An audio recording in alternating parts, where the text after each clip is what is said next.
Hello and welcome to Mr. Randy's Wine and Spirits. I am Mr. Randy, and today we're doing another full review episode. If you're new to the channel, hello, welcome, come on in.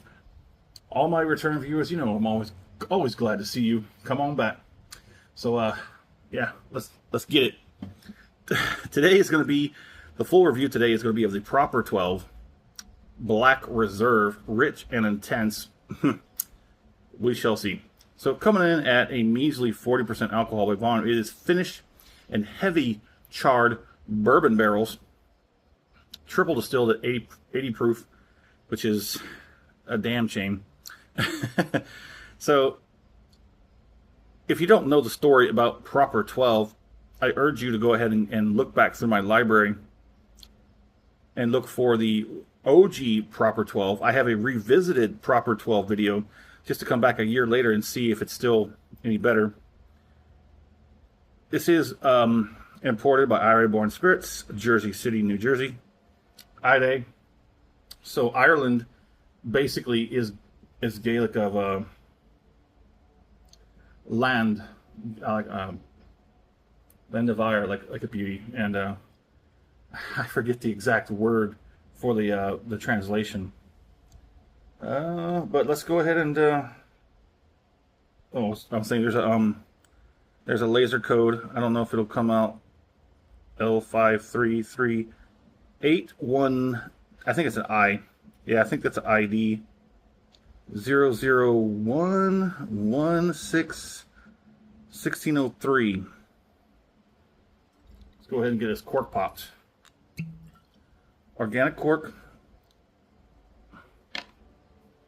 So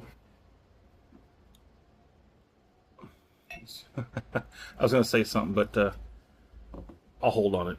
We'll hold on it. So just wanted to point out there a little bit of geography and history twisted together. So the land of Ireland is split into two parts. First we'll start with the problem. That's Northern Ireland. Yes, Northern Ireland is technically a part of Ireland, but get this, Ireland is not Ireland. Ireland is the Republic of Ireland. Northern Ireland is not a part of the Republic. It was a foothold that the British Empire got when they tried to invade Ireland and take over. So the British Empire was trying to take over all of the United Kingdom, all the islands, and they got a foothold onto Ireland, and then everything kind of came to a standstill. And it's been I want to say, not necessarily to this date, but for quite some time, it's been a hotbed of tension, political. Northern Ireland is filled with Irish people and British people. And it's not so bad today. Although what goes on in Northern Ireland is nothing to do to the say of the people of Ireland, the Republic of Ireland. And that's disconcerting. It rubs us the wrong way. So they let anything go on. Anything they let go on in England goes on in Northern Ireland. Kind of quite flat, plain to plain. But other than those, this is not too shabby. Not too shabby at all. It smells like it's a light whiskey. Very light, very smooth because it's triple distilled, but because it's rested in heavily charred ex-bourbon barrels. It's got a bit of cherry, oak, cinnamon, spice. Because it's an Irish whiskey, I'm getting light orchard fruit like apple, lots of apple. There's this other one I'm doing. It's going to take me forever to get through that Irish apple from Proper 12. That's like drinking apple cider syrup. I'm trying different ways to figure out what's the best way to drink it. Look for that video if you're interested. Enough of the history lesson. Let's go ahead and get it on the palate.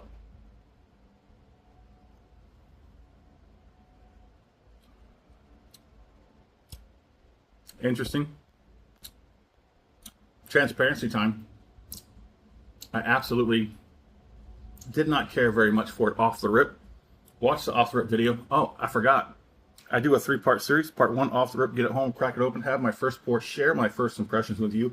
And you know, it wasn't all that great. I was trying to be kind, give it enough time to see if it changes, if I like it better.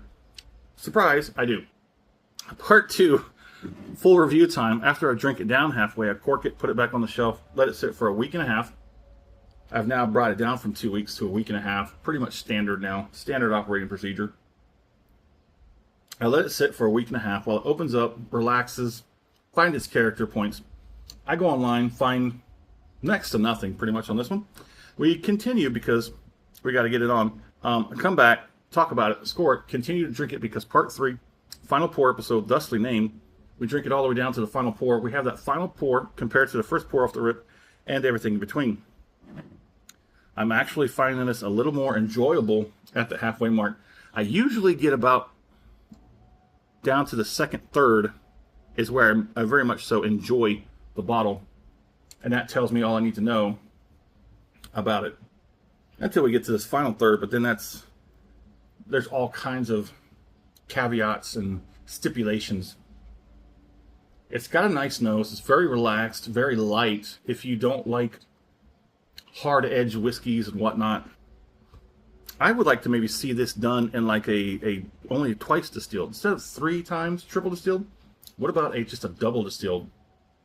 I think it would give this just enough character to deserve such elegant and beautiful label that this thing has. I really had a lot of expectations. I'm like, man, I originally thought this was a higher strength that I'm told is out there. I haven't found it. It's got a very light, very nice light nose. Let's do one more on the palate and we'll move on.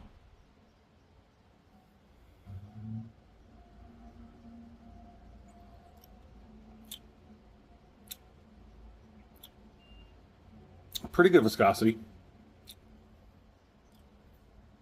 I'm getting like cherry cola, oaky spice, vanilla, sweetener, that aspartame from like cheap bubblegum. I know some people have told me that it kind of puts them off of it. Cherry cola and bubblegum. I mean, that's what I'm getting. That's the best way. That's what my brain is saying. Cherry cola, bubblegum, some oaky, spicy vanilla. There's a lot of things going on. Nothing trying to stick out more than the other. If you liked the video, go ahead and hit that thumbs up button. If you haven't subscribed to the channel as of yet, go ahead and do so now. That way all the content comes to you. Yeah, you know.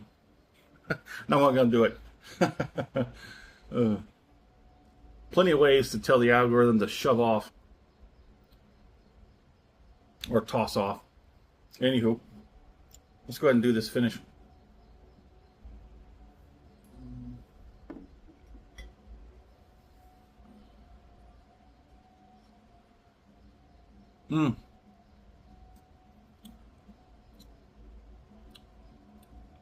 There's a lot of spice.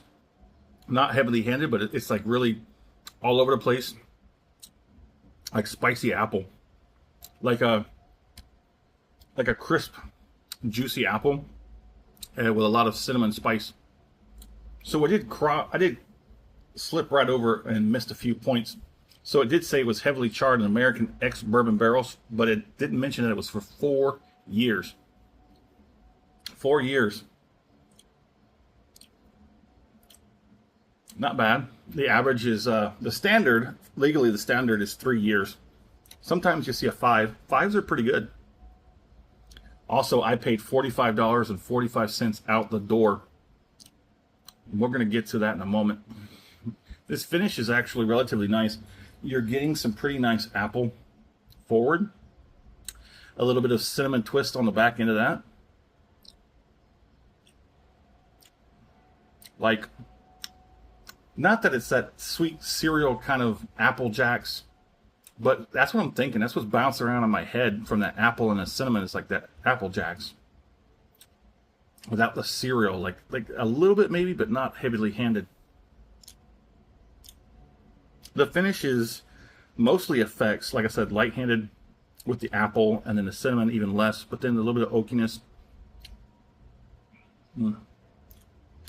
Overall, not what I expected, but then again, I was expecting something completely different, a higher proof, but you know, I just got a slightly different version of the original Proper 12. I just burped and got apple. Crisp green apple. So let's score it, shall we? Oh boy. Even though it wasn't what I expected, I still think a weak 4 out of 5. Here's the thing. It's a $45 Proper 12. We'll come back to that, but yeah, I think it's a little too high price.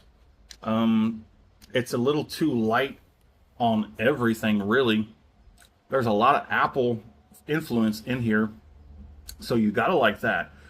I mean, if you do like that, then this is for you. If you're absolutely against heavy-handed apple forward, I should say, apple forward on the whiskey, you might not like this. Don't come into this expecting something more extreme than the original. And now that I've had it at the halfway point, I've changed my mind about how I compare it to the original Proper 12. There's differences. There's differences. This is more oaky. It's a little bit lighter, a little bit crisper. The original Proper 12 is a little deeper. It's a little richer. I would say if you just if you take off the intense part, I'm not too sure. It's not that rich, to be quite honest. I'd say it's more intense than it would be rich. So we'll give it the intense part as far as comparing it to the original Proper 12. My fair price on this, $30. Because, I mean, you get the Proper 12 for 20-ish or less, depending on where you're at and what store you go to, what taxes you may have to pay. I would say this was probably $10 more than the original Proper 12. How about that? Yeah, so would I buy this again? Most likely not. I'm still going to keep my eye out for that higher proofage, that unicorn they tell me is out there. But we'll keep looking. Anywho, in the meantime, in the comment section, we'd love to know where you're at. What are you currently drinking? Have you had a Proper 12 Black Reserve? What do you think? Is it more intense? Is it more rich? Anyways, let's talk about it. As always, thanks for stopping by here at Mr. Randy's Wine and Spirits. I'd say it's a pretty good one.